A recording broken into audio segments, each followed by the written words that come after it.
Jerome Powell and the Fed just announced that they are not going to be reducing interest rates once again. Here is his announcement and justification for leaving them the same. If you just look at the basic data and don't look at the forecast, you would say that we would have continued cutting. The difference, of course, is at this time, all forecasters are expecting pretty soon that some significant inflation will show up from tariffs. Now, and we can't just ignore that, but we're just saying let's wait and see more. That's all we're doing.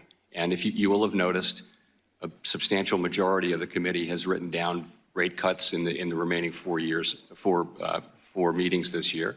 So it's just a question of being prudent and careful. But at a time when the labor market is still strong, we don't see weakness in the labor market. If we did, that would change things. We're going to continue to adapt as the data adapt.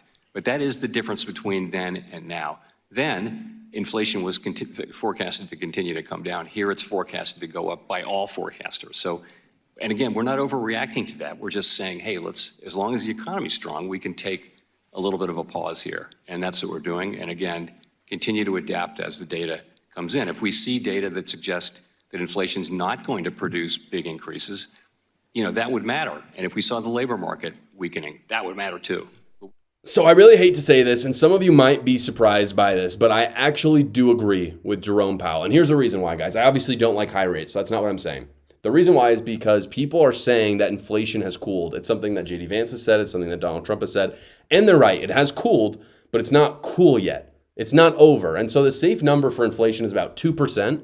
And right now we're at 2.4%, which, again, way better than the 9% that we were having under Joe Biden. But it's still 20% higher than it should be. And 20% is a lot. And inflation obviously kills American families. And so we should not allow it. And raising rates helps, that inflation cool down. Basically, they have an inverse relationship. On the other hand, though, lowering rates does make it cheaper for businesses to borrow money.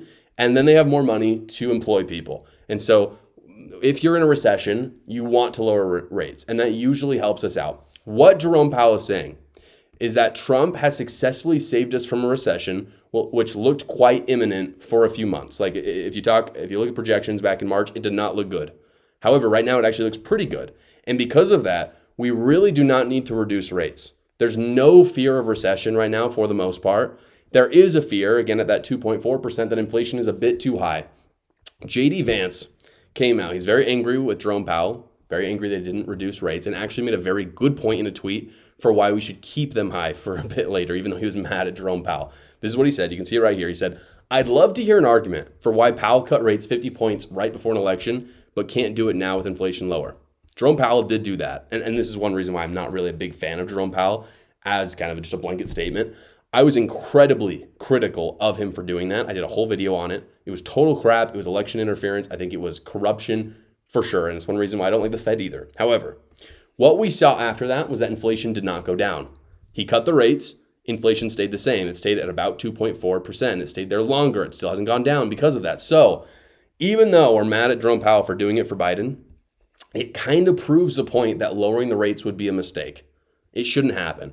What's far better, this is the right plan, is for us to wait to leave them high, wait for inflation to cool to that 2%, and then start gradually reducing the rates. That way, we don't have any more inflation, and then also we'll be able to, more easily afford homes, and the economy can keep chugging along with a low unemployment rate. The left is a cult, guys. I talk all about it in my new book, A New Cult. I talk about some crazy stories, talk about some nuts correlations between what the Democrat Party are doing and famous cults. Go check it out right now. The link is in the description below. Thank you so much for watching this video, everybody. Please like the video and subscribe to my channel so other great patriots like yourselves will see it. And tune in every weekday at 6 p.m. Eastern to see the live show, or you can watch another video right here.